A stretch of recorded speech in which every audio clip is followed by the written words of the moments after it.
بسم اللہ الرحمن الرحیم ربی اشرح لی صدری ویسر لی امری واحلل عقدۃ من لسانی یفقہوا قولی ربی زدنی علما صدق اللہ العظیم۔ آج کا ہمارا موضوع گفتگو ہے زکوٰۃ۔ زکوٰۃ عربی زبان کا لفظ ہے جس کے لغوی معنی پاک صاف کرنے کے ہیں۔ اصطلاحی مفہوم ہوگا زکوٰۃ وہ مالی عبادت ہے جو ہر صاحب نصاب مسلمان پر خاص مقدار میں سال میں ایک مرتبہ فرض ہے۔ زکوٰۃ کی فرضیت 2 ہجری میں ہوئی، مگر اس کے تفصیل سے جو احکامات نازل ہوئے وہ 9 ہجری میں ہوئے۔ زکوٰۃ کی اہمیت قرآن کریم سے مال کی پاکیزگی۔ زکوٰۃ کی ادائیگی سے مال پاک ہو جاتا ہے اور نفس کا تزکیہ ہو جاتا ہے، کیونکہ انسان کے دل سے مال کی حرص کم ہو جاتی ہے۔ اللہ تعالیٰ و تبارک نے ارشاد فرمایا خذ من اموالہم صدقۃ تطہرہم وتزکیہم بہا، ان کے مالوں سے صدقہ لے کر انہیں پاک کریں اور ان کا تزکیہ نفس کریں۔ زکوٰۃ کی عدم ادائیگی پر وعید۔ زکوٰۃ کی ادائیگی ہر صاحب نصاب مسلمان پر فرض ہے۔ زکوٰۃ ادا کرنے والے عند اللہ ثواب کے مستحق ہوں گے، جبکہ اس کے برعکس جو لوگ زکوٰۃ کی ادائیگی نہیں کرتے اور اپنا مال جمع کر کر رکھتے ہیں، ان کی سزا کے بارے میں قرآن پاک میں سخت وعید ہے۔ اور جو لوگ سونے اور چاندی کو جمع کر کے رکھتے ہیں اور اسے اللہ تعالیٰ کے رستے پر خرچ نہیں کرتے، تو حضور صلی اللہ علیہ وآلہ وسلم نے انہیں دردناک عذاب کی خوشخبری سنا دیں۔ اب زکوٰۃ کی اہمیت حدیث مبارکہ سے۔ سب سے پہلے زکوٰۃ اسلام کا خزانہ ہے جو غریبوں کی فلاح و بہبود کے لیے خرچ ہوتا ہے، عیاشی اور فضول خرچی کے لیے نہیں۔ حضرت محمد مصطفیٰ صلی اللہ علیہ وآلہ وسلم نے زکوٰۃ کو اسلام کا خزانہ قرار دیا۔ آگے مال کی حفاظت۔ جس مال سے زکوٰۃ کی رقم ادا کی جائے وہ محفوظ ہو جاتا ہے، ہر قسم کے خطرات سے بچ جاتا ہے۔ نبی صلی اللہ علیہ وآلہ وسلم نے ارشاد فرمایا اپنے مالوں کو زکوٰۃ کے ذریعے محفوظ بناؤ۔ آگے جی زکوٰۃ کے معاشی اور معاشرتی اس کے فوائد ہیں۔ سب سے پہلے معاشی فوائد۔ گردش دولت۔ زکوٰۃ کی وجہ سے دولت چند ہاتھوں میں جمع نہیں رہتی، بلکہ اس نظام کے ذریعے دولت امیر طبقے سے غریب طبقے کی طرف لوٹتی ہے، جس سے غریب کی معاشی حالت بہتر ہو جاتی ہے، معیشت مضبوط اور مستحکم ہوتی ہے۔ غربا اسی زکوٰۃ کی رقم سے اپنی ضرورت کی اشیاء خریدتے ہیں، جس سے پیسہ پھر سرمایہ داروں کی طرف لوٹتا ہے۔ اس طرح زکوٰۃ کے عمل سے امیروں اور غریبوں کے درمیان دولت کی گردش ہوتی رہتی ہے۔ مال میں برکت۔ زکوٰۃ ادا کرنے سے مال میں برکت پیدا ہو جاتی ہے، کیونکہ زکوٰۃ مال میں برکت کا بہترین ذریعہ ہے۔ اس لیے نبی صلی اللہ علیہ وآلہ وسلم نے ارشاد فرمایا صدقہ کرنے سے مال میں کمی واقع نہیں ہوتی۔ آگے جی سرمایہ کاری میں اضافہ۔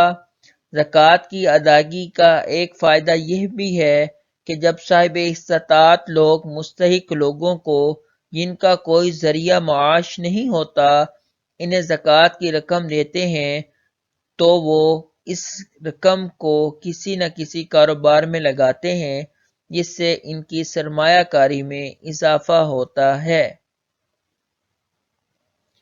بیجا ٹیکسوں سے نجات۔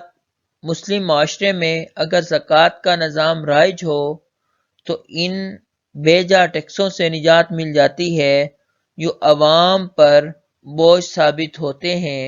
چونکہ زکوٰۃ کی شرح 2.5% ہے، لہٰذا صاحب مال خوش دلی سے یہ رقم ادا کرتا ہے اور اپنا سرمایہ پوری آزادی سے کاروبار میں لگاتا ہے، جبکہ بھاری ٹیکسوں کے ادائیگی کے خوف سے سرمایہ چھپانے کا رجحان بڑھتا ہے۔ ملکی معیشت میں ترقی۔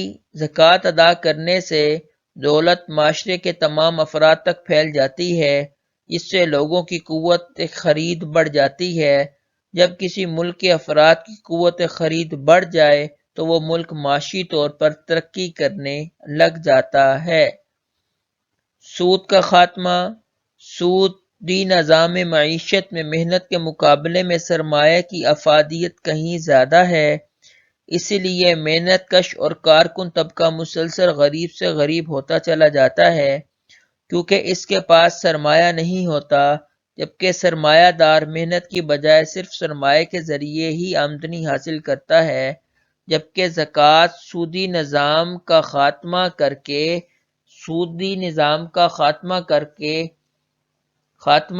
کر دیتی ہے۔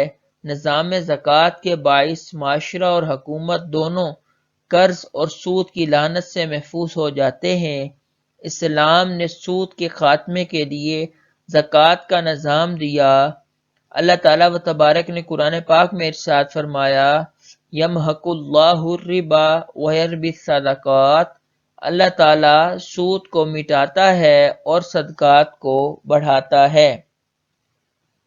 اب معاشرتی فوائد ہیں۔ سب سے پہلے جرائم کا خاتمہ۔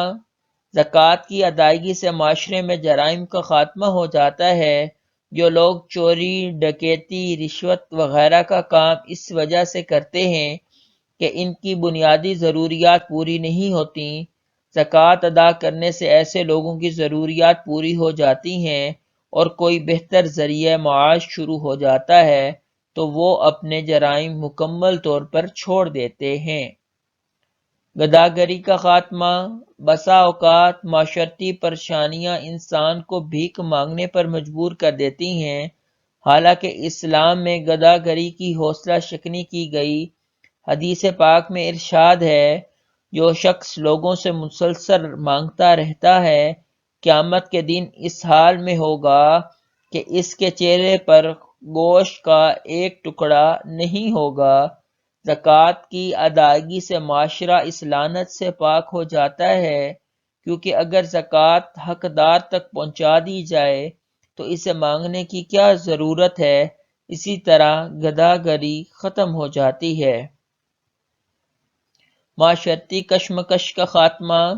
جب امیر لوگ غریبوں کو زکوٰۃ دیتے ہیں تو غریبوں کے دل سے امیروں کے بارے میں حسد اور نفرت ختم ہو جاتی ہے اور ان کے دل میں محبت کے جذبات پیدا ہوتے ہیں۔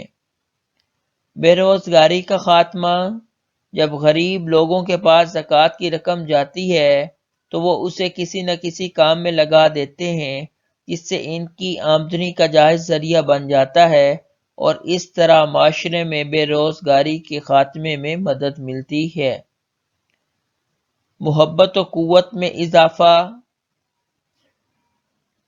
معاشرے میں زکوٰۃ کے ذریعے مسلمانوں میں باہمی محبت اور بھائی چارہ پیدا ہوتا ہے، کیونکہ صاحب استطاعت لوگ اپنی دولت سے ضروریات کی اشیاء خرید کر ضرورت مندوں کی مدد کرتے ہیں، تو آپس کی نفرتیں ختم ہو جاتی ہیں، جس سے معاشرے کے امیر اور غریب طبقے کے درمیان بھائی چارے کو فروغ ملتا ہے۔ معاشرتی امن و سکون۔ زکوٰۃ کی ادائیگی سے معاشرتی امن و سکون کو فروغ ملتا ہے، باہمی جھگڑوں کی حوصلہ شکنی ہوتی ہے اور لوگوں کے ایک دوسرے کے قریب ہونے کا موقع ملتا ہے۔ یہ تھا آج کا ہمارا لیکچر۔ انشاءاللہ اگلے لیکچر میں زکوٰۃ کے مصارف ڈسکس کریں گے اور زکوٰۃ کے مسائل ڈسکس کریں گے۔ تب تک کے لیے اللہ حافظ۔